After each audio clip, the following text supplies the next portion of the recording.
বিসমিল্লাহির রহমানির রহিম। আসসালামু আলাইকুম রহমতুল্লাহি ওবারাকাতু। প্রিয় বন্ধুগণ, আপনাদের সুস্থ জীবন, নিরাপত্তা ও ভালোবাসা জানিয়ে শুরু করছি আজকের আয়োজন। আজ আপনাদের জন্য থাকছে বেলুচিস্তানের উপর কেমন নির্যাতন, নিপীড়ন ও অত্যাচারের অভিযোগ রয়েছে। আসুন ইতিহাস ও বাস্তবতা জানি। প্রিয় দর্শক, বেলুচিস্তানের নাম শুনলে অনেকের মনে প্রশ্ন জাগে, কেন এই অঞ্চল এত বছর ধরে সংঘাতের কেন্দ্র?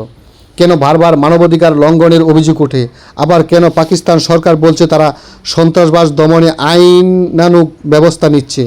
আজকের প্রতিবেদনে আমরা এক পাক্ষিক বক্তব্য নয়, বিভিন্ন পক্ষের দাবি, আন্তর্জাতিক মানবাধিকার সংস্থার উদ্বেগ ও পাকিস্তান সরকারের অবস্থান সবগুলো দিক তুলে ধরব। প্রিয় বন্ধুরা, সংঘাতের শুরু। বেলুচিস্তান কয়েক দশক ধরে বিচ্ছিন্নতাবাদী আন্দোলন এবং নিরাপত্তা বাহিনীর অভিযান চলছে। এই দীর্ঘ সংঘাতের ফলে তারা সাধারণ মানুষ সবচেয়ে বেশি ক্ষতিগ্রস্ত রয়েছে। গুম হওয়ার অভিযোগ। বেলুচ মানবাধিকার কর্মী ও পরিবারগুলো দীর্ঘদিনের অভিযোগ, অনেক রাজনৈতিক কর্মী, ছাত্র ও অধিকার কর্মীকে আটক করার পর তাদের খোঁজ পাওয়া যায়নি। আন্তর্জাতিক মানবাধিকার সংস্থাগুলো এসব অভিযোগের স্বাধীন তদন্তের আহ্বান জানিয়েছে। পাকিস্তান সরকার অবশ্য বলে সব অভিযোগ সত্য নয় এবং অনেক ব্যক্তি সশস্ত্র সংগঠনের সঙ্গে যুক্ত ছিল। তৃতীয় পর্ব, বিচার বহির্ভূত হত্যার অভিযোগ।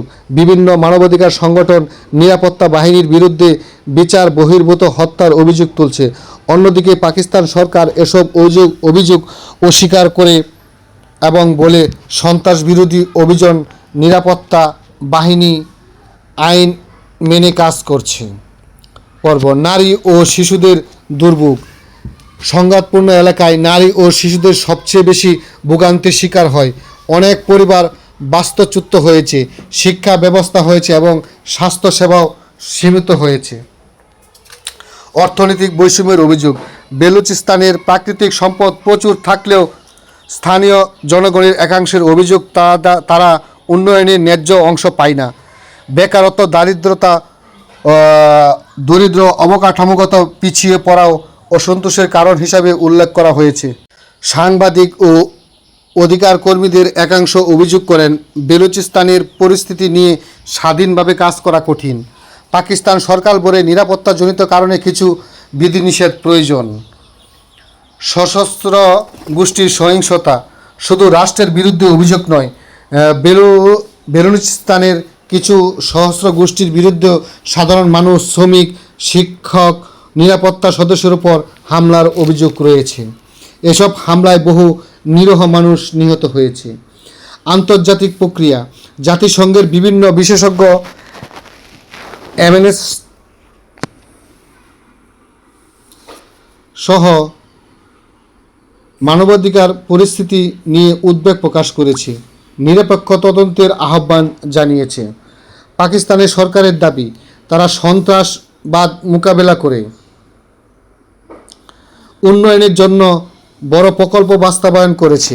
বিদেশি সমর্থিত সশস্ত্র গোষ্ঠীগুলো অস্থিতিশীলতা সৃষ্টি করছে। মানবাধিকার লঙ্ঘনের অভিযোগের অনেকগুলো অতিরঞ্জিত বা ভিত্তিহীন। প্রিয় বন্ধুরা, পাকিস্তান সরকার পৃথিবীর সকল রাষ্ট্রের সাথেই এরকম ব্যবহার করে। তারা সন্ত্রাস মোকাবেলা করছে। পাকিস্তান রাষ্ট্রের যে এরা নিজেরাই সন্ত্রাসী, এরা নিজেরাই পৃথিবীর হিংসুটে একটি রাষ্ট্র। এদের কারণে পৃথিবীর লক্ষ লক্ষ মুসলমান, লক্ষ লক্ষ মানুষ শহীদ হয়েছে। এদের নির্যাতন, নিপীড়নের কারণে। এরা উন্নয়নের জন্য বড় প্রকল্প বাস্তবায়ন করছে। এরা পৃথিবীর মধ্যে একদম নিরেট একটা জাতি, যে দেশটি দেউলিয়া হয়ে গিয়েছে, সে দেশটির আবার পৃথিবীর বড় বড় প্রকল্প হাতে নিচ্ছে। আশ্চর্য কথা। বেলুচিস্তানের বাস্তবতা হলো, বেলুচিস্তানের মানুষ এই জাতি দ্বারা নির্যাতন, নিপীড়ন হচ্ছে প্রতিনিয়ত হচ্ছে। তাদের নারীদের ইজ্জত, নিজেদের ধন সম্পদ এবং সাধারণ মানুষকে তারা যেভাবে হত্যা করে চলছে, সে হত্যার কারণে বেলুচিস্তানের মানুষ বাংলাদেশের মানুষের মতো ধীরে ধীরে ফুসকে উঠছে। প্রিয় বন্ধুরা, এই পাকিস্তান হানাদার বাহিনী সদা সর্বদা এই বেলুচ জাতির উপর নির্যাতন নিপীড়ন করেই চলছে। নারী ও শিশুদের দুর্ভোগ এই বেলুচ জাতিরা প্রতিনিয়ত টের পাচ্ছে। প্রিয় বন্ধুরা, তাদের প্রাকৃতিক সম্পদগুলা এই পাকিস্তানিরা লুটে নিয়ে যাচ্ছে, যে প্রাকৃতিক সম্পদের কারণে বেলুচ জাতি পৃথিবীতে একটি নির্ভরযোগ্য জাতি হিসাবে স্বীকৃত। এই বেলুচ জাতিদের গুম হওয়ার অভিযোগ যে তারা যে মানুষগুলা পাকিস্তানের বিপক্ষে বেলুচিস্তানের পক্ষে স্বাধীনতার ঘোষণা দেয়, বিদ্রোহ করে বা কর্মকাণ্ড চালায়, তাদেরকে গুম এবং খুন করে ফেলে।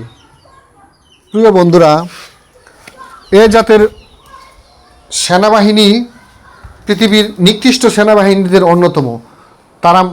তাদের যে অপশাসন, দুঃশাসন এবং নারী নির্যাতন, ইজ্জতহানি এই জাতির উপর আছে। নিকৃষ্ট সেনাবাহিনীদের অন্যতম সেনাবাহিনী হলো এই পাকিস্তানি সেনাবাহিনী। প্রিয় বন্ধুরা, এই পাকিস্তানি সেনাবাহিনী হতে আমরা সকল জাতিকে, বেলুচ জাতিকে হেফাজত করুন। এই নিকৃষ্টতম দেশ থেকে, এই হিংসুর দেশ থেকে এই জাতিকে স্বাধীনতা দিন। মহান আল্লাহ পাক রব্বুল আলামিন। আল্লাহ হাফেজ। আসসালামু আলাইকুম ওয়া রাহমাতুল্লাহ।